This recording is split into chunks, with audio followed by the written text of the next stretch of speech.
Hey guys, this is Miles from Milesfit, and you're watching episode number 2 of the Ask Miles show, where I answer your health, fitness, lifestyle, and motivation questions.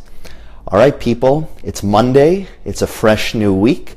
I hope you guys had an awesome weekend, and I hope mentally you're resetting and preparing for this fresh new week, full of motivation and energy and prepared to get stuff done. Well, the first thing I wanted to say is that episode number 1 of the Ask Miles show was a big success. The feedback was tremendous. Everybody really enjoyed it. I got lots of emails, messages, comments, participation. Great stuff. And I encourage you guys again to like this, heart this, participate, comment down below. Ask any questions during the show. If I can answer them during the show, great. If I cannot answer them during the show, I will save those questions for future weekly episodes. All right, so I have another 3 questions that I'm going to delve into and jump into this week that were asked to me.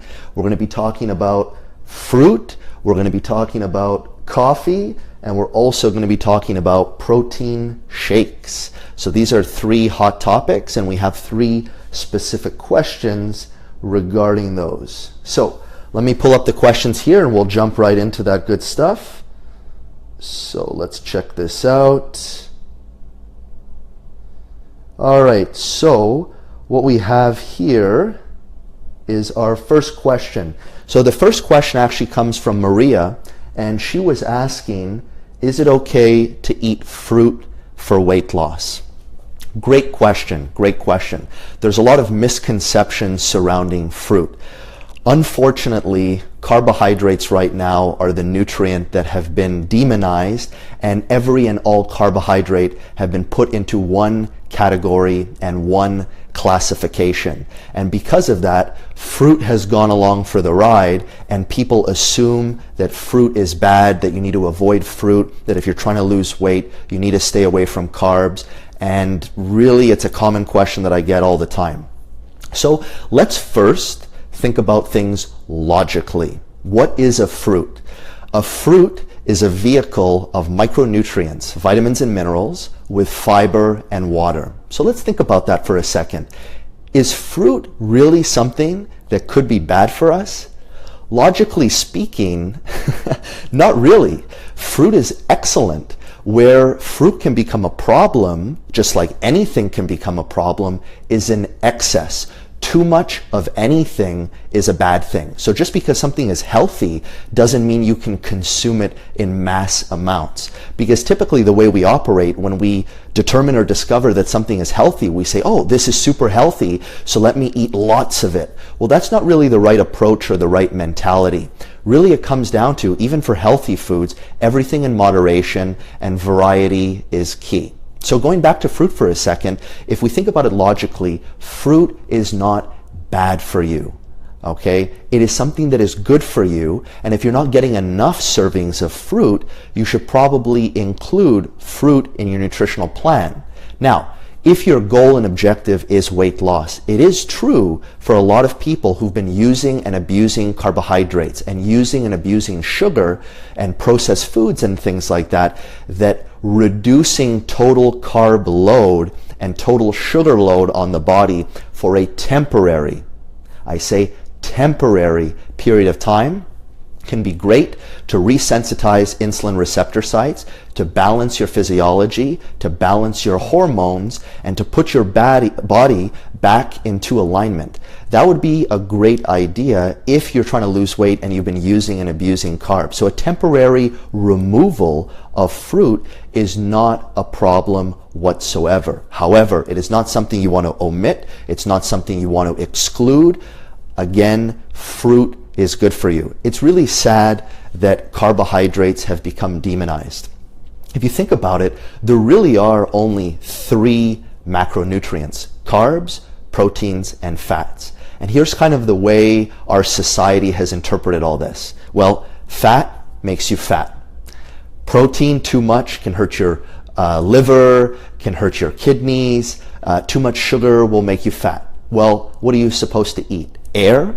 So logically speaking, there are only 3 nutrients, quality matters, moderation matters, exercise output, and total nutrition matter as well. So these are things we have to logically be aware of, right? So don't demonize fruit. Don't put in the category of sugar and that it's bad for you. Realize again that fruit is a vehicle for micronutrients, vitamins and minerals, good source of healthy carbohydrates, as well as fiber and water, right? Fruit is not a chocolate bar. Fruit is not a piece of cake. So let's not throw it into a category with all of that stuff and get confused that fruit is something that's bad for us. So I'm clearing the record here once and for all. Fruit is good for you.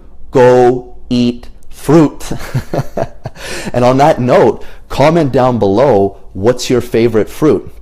Personally, for myself, I love mango. I'm a super fan of mango, and I don't think mango gets enough credit, but I love the texture, I love the taste. Mango's awesome. Love mango, love fruit. Eat fruit. Fruit is good for you. Okay? So Maria, don't be afraid of fruit. If you're on a weight loss plan, it's totally okay to have fruit, but remember moderation. And if you want to go one step further and be a little scientific, you can use a concept called nutrient timing, which is where you consume certain foods at specific times where your hormones and physiology are optimized to be able to break down, assimilate, and absorb those types of foods. So for example, for carbohydrates, post-workout, after you've expended energy working out and depleted some of your glycogen and glucose stores in the body, that's an opportune moment to consume fruit to replenish glycogen stores and to get those carbohydrates back into your cells. So if you want to take it to the next level and you want to have some fruit,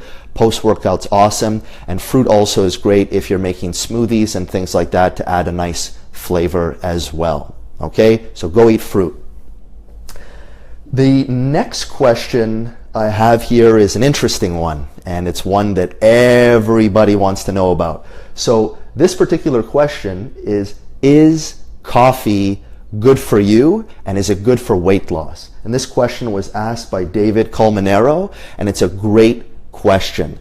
Coffee is one of those things where there are two arguments or two sides of the coin, right? Some people say it's okay for you, some people say it's bad for you. So the first thing we need to understand is what type of coffee are we talking about? Are we talking about organic, fresh brewed coffee that's black? Or are we talking about a mochaccino, frappuccino, caramel whipped cream dessert? Okay, so both are coffee, but really they're two completely different things. Any of those fancy coffees with sugar and cream and whipped cream and chocolate shavings, that's not coffee, that's dessert. Okay, and if you're consuming a dessert that's high in calories, it's the equivalent of consuming any dessert, cake, cookies, chocolate, anything like that. So I put those things in a separate category, and yeah, I can unequivocally say and definitively pinpoint that those types of drinks, okay, which are classified as coffee, it's just a liquid dessert. That's basically what it is, and it's like any of those other desserts that I mentioned, and there's no way that that's good for you. Now, that's not to say that you cannot have it, okay? I want to be very clear. I'm really not about deprivation and depriving yourself of things. You can totally have that coffee, but remember, it's not something you can have all the time. And if your goal is to lose weight, it's certainly not something that you can integrate regularly into your nutritional plan. Because some of those coffees with the whipped cream and chocolate shavings, mochaccino, frappuccino, all that kind of stuff, I mean, some of those things are like 500, 600, 700 calories packed with sugar, right? So that stuff, once in a while, okay, part of a regular routine, no. So when it comes to regular coffee, let's explore that a little bit. So here's the thing. Coffee is not actually bad for you. Where it starts to become bad is in two ways. Number one, if you abuse it. So yeah, if you're having 3, 4, 5 cups of coffee a day and you're stimulating your nervous system and your sympathetic nervous system is on overdrive and you're fully stimulated and your adrenal glands are on fire, yeah, that's not good for you. And if you're coupling that with a stressful lifestyle, lack of sleep, and other detrimental lifestyle factors, everything together summates and creates a net stress effect on the body, which breaks the body down. Okay, so consuming large amounts of coffee is not a good idea. So one, in excess, coffee is not something you want to be consuming, which is logical, right? Anything in excess is never going to be something good. The second thing is what you add to your coffee. So at the fundamental level, coffee is just, coffee beans brewed with water. That's what coffee is. But then when you add to it cream and sugar and all these other stuff, and I'm not talking about the whipped cream and the cinnamon and chocolate shavings and all that kind of stuff. I already talked about that. Those are literally liquid desserts. But I'm just talking about the standard cream or milk or sugar or those types of things. Depending how much you put in and what you put in, that can also be a problem, right? If you're throwing in your coffee lots of sugar and lots of cream, and you're having that 3, 4, 5 times a day, that's really going to add up, and that's going to lead to a lot of calories. And putting and throwing in extra sugar into your nutritional plan is not good as well. That's going to stimulate your insulin levels, throw off your blood sugar levels, and the caffeine combined with the sugar is a bit of a deadly combo because of the insulin secretions and blood sugar dysregulation combined with the overstimulation of your adrenal glands and your nervous system. This is going to lead to a nervous system crash, adrenal overload, and create a lot of physiological and hormonal problems in the body. So if you're having a cup or two, 1 to 2, not 3, 4, 5, if you're having 1 to 2 cups of coffee per day, that's okay, but you have to look at your lifestyle. If you're somebody who's overly stressed, lacking sleep, you probably might not want to have 2 cups of coffee. 1 might suffice. 2 might overstimulate you. You always have to listen to your body. There is no set in stone, concrete way of doing anything. That goes for nutrition, that goes for training, that goes for life. We have what's called biochemical individuality. We're individuals. Yes, we're all human beings. Yes, we all have a similar physiology, but we all have subtle nuances and subtle differences. Some people drink coffee, most people, and it jacks them up a little bit. It stimulates them. For other people, actually like myself, when I drink coffee, I actually just feel a little bit ill and I feel tired. So everybody responds differently. However, because we're so acclimatized as a society to having coffee, we're almost numb in a sense to the effects. It's kind of like coffee has become this beverage and this liquid that we rely on as this crutch to help push us through our days as a temporary band-aid for a deeper problem, which is lack of sleep, lack of hydration, lack of good quality nutrition, lack of exercise, improper breathing, etc., etc., etc. So coffee is a mechanism to cultivate false energy, like I said, as a temporary band-aid for bad lifestyle habits. That's really what coffee boils down to. If we were getting lots of sleep and healthy and full of energy, yeah, you might like the taste of coffee, but I would argue that most people drink coffee as an ergogenic aid to stimulate them to have the energy and ability to get through their day. Now, if you just like the taste of coffee, that's totally cool. So if you have a healthy lifestyle and you want to integrate 2 cups of coffee, you can go ahead and do that. But just realize that when you're over consuming coffee, and that for some people could even be 2 cups a day, that is overstimulating your body and creating other problems. So 1 cup of coffee a day is totally fine. As a matter of fact, I encourage it. There are health benefits to caffeine and to coffee.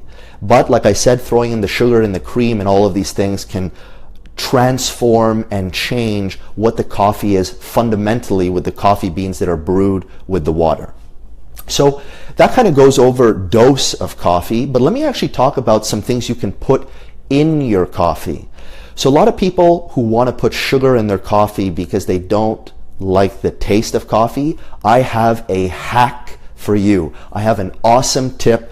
I learned about this a long time ago by accident, and honestly, it's one of the best things. I don't think it's written about anywhere. Nobody knows about it. So if you drink coffee and you like sugar and you want to reduce your sugar, and you don't, for example, want to use an artificial sweetener, which, by the way, there's debates on artificial sweeteners. I'm not saying to have them or not have them.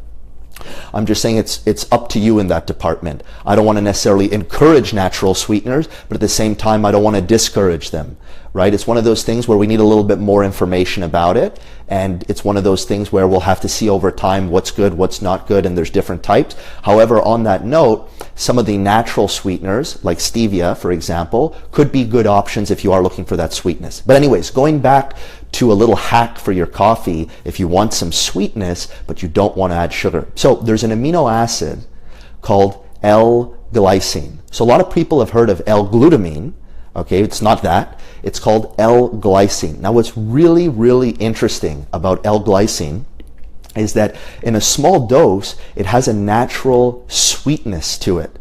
In a large dose, it's actually a little bit bitter.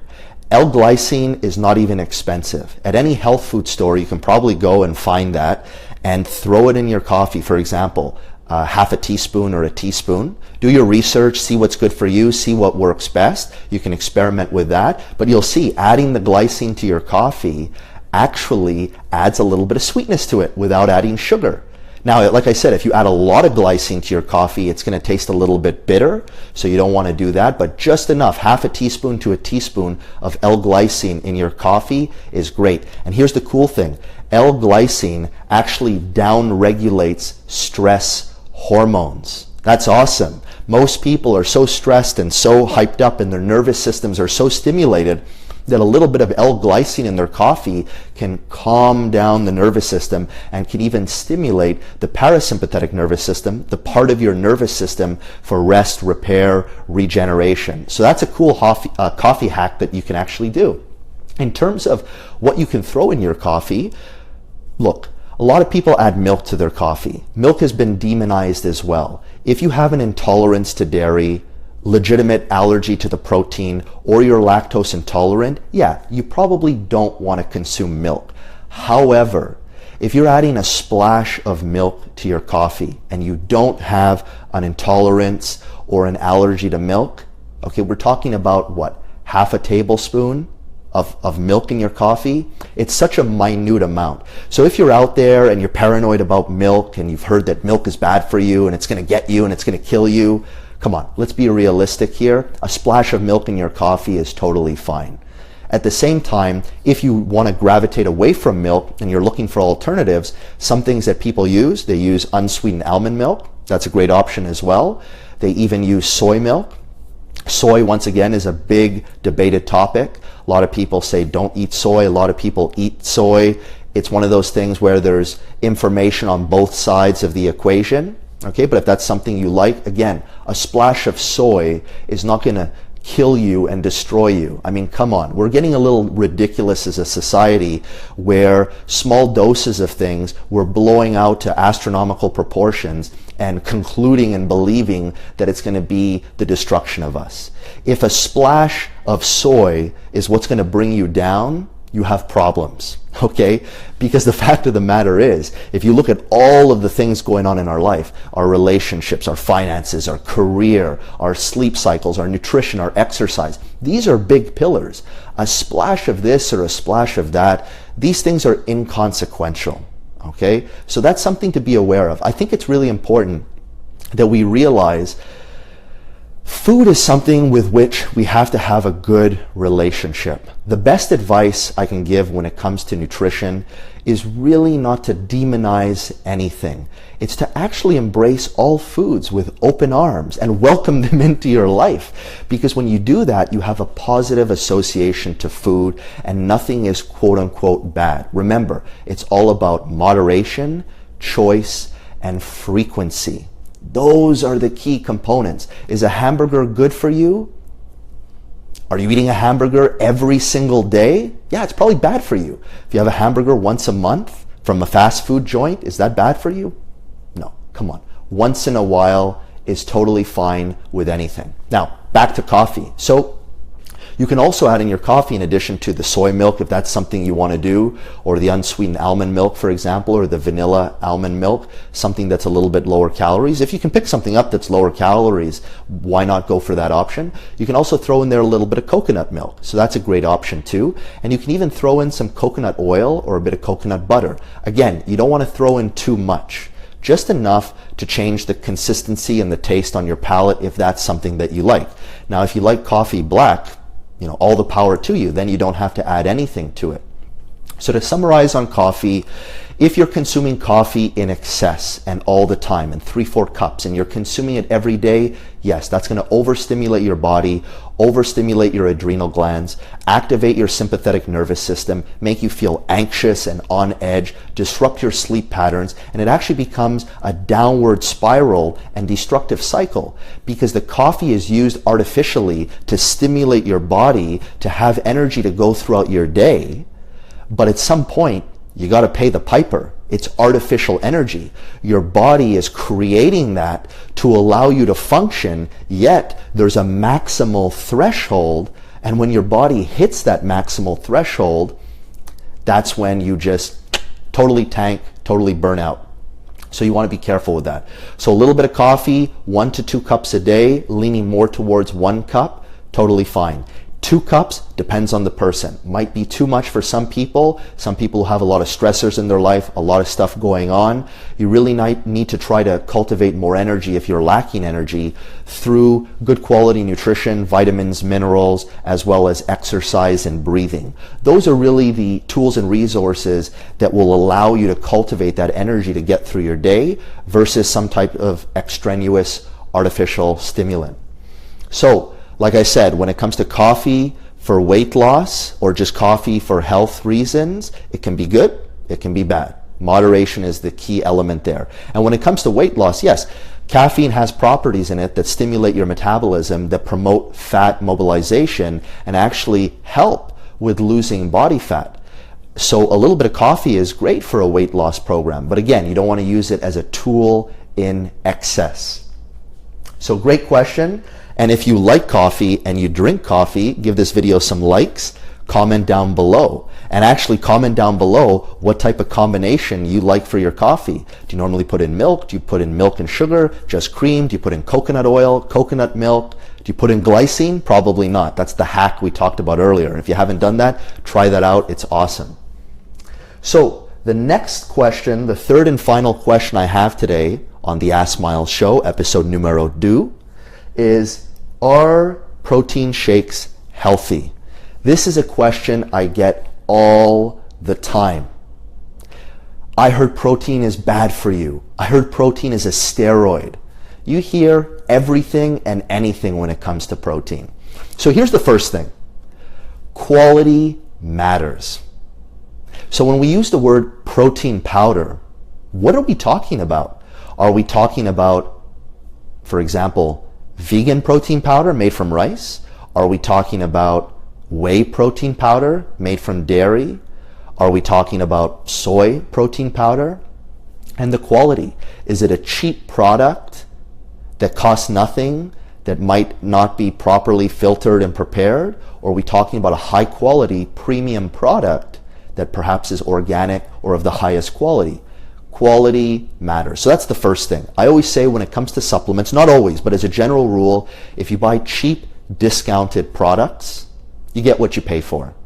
Okay? So if you're finding a protein powder and it's for a bottle $20, you're probably really getting what you're paying for, which is a cheap product. So typically, not always, sometimes there's, some snake oil salespeople and some products that are hyped up and overpriced that are really just low quality. But for the most part, when you use good quality ingredients and there's a good quality manufacturing process to that product, it's going to cost more because the cost of labor of the product and the cost of the ingredients is much higher. And because of that, therefore, to make a profit and to have a proper running business, they have to charge more for their products. That's just how it works with anything. If you pay a little bit of money for something, you're going to get a cheap thing. If you pay a better price for something, or a higher price rather, you're going to get a better quality product for the most part. Like I said, there are some exceptions, but as a general rule. So when it comes to protein powder, the first thing you need to understand is that, for example, let's take whey protein. That's the most commonly consumed protein powder. Whey is a byproduct of the dairy manufacturing process. Okay, it's dairy. Now, if you have an intolerance to dairy, or you have an allergy to the dairy protein, yes, consuming whey protein is probably not a good option for you, because if you have an intolerance to that or an allergy to that, that's going to create a cascade of inflammation in your body, which starts to break down your physiology a little bit. It's never a good idea to have chronic inflammation. Chronic inflammation is not something that you want. So if when you consume whey protein, for example, you get an upset stomach, you get digestive issues, you get gas, and you get other physiological byproducts. For some people, they consume whey protein, right away they break out in their skin, they get rashes. These are all signs and symptoms that probably that product or whey protein is not the right choice for you. So firstly, we're talking about classification and quality. Now, a different alternative is a non-dairy protein. So a lot of people opt for that for personal reasons as well as health reasons. So for example, for myself, I consume a non-dairy protein. I consume protein that's made from brown rice, and the stuff is great. I love it. It's very useful. Protein powder in general is a useful tool. The idea is not to have 3-4 shakes a day and discontinue eating food. The way I look at protein, or protein powder rather, it's a tool in your toolbox.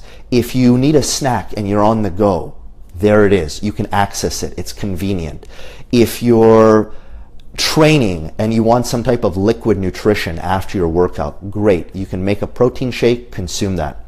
If you're making a smoothie and you want to add protein to the smoothie, great. You can throw in a scoop of protein to the smoothie and increase your protein intake. If you're somebody who's getting or having rather difficulty getting enough protein powder is a great way to supplement your base good quality nutrition to make sure to get in enough protein. So I'm not saying that protein powder is better than whole foods or eating chicken or beef or any other protein source. All I'm saying is that protein is not a steroid. It's not this illegal supplement. It's not this unnatural thing that's so bad for you. It's just like any other manufactured product. It just has a certain stigma attached to it, and we associate protein in the category of ergogenic aids and athletes and steroids and performance enhancement. But really, fundamentally, protein powders are just food products. And consumed, once again, like anything, in moderation is a great way to supplement your nutritional regimen. So to answer the question of are protein shakes healthy, number one, what kind of protein are we talking about, or protein product? Low quality, good quality. That's number one.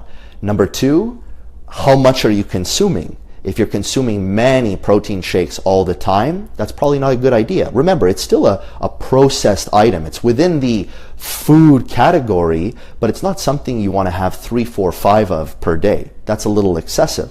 But once a day for a smoothie, or if you're in a little bit of a bind for time, or you need something that doesn't have to be refrigerated and you can keep with you in your car or on the go for a snack. And also protein's great because it keeps you full. So a lot of people, when they have snacks, they gravitate towards predominantly carb snacks, which actually affect blood sugar levels and insulin and lead to snacking later. So they're not getting enough protein in their snacks. So adding in some protein with a protein powder, for example, to make a shake for a snack is a great option. And like I said before, it's a great option for your smoothies as well.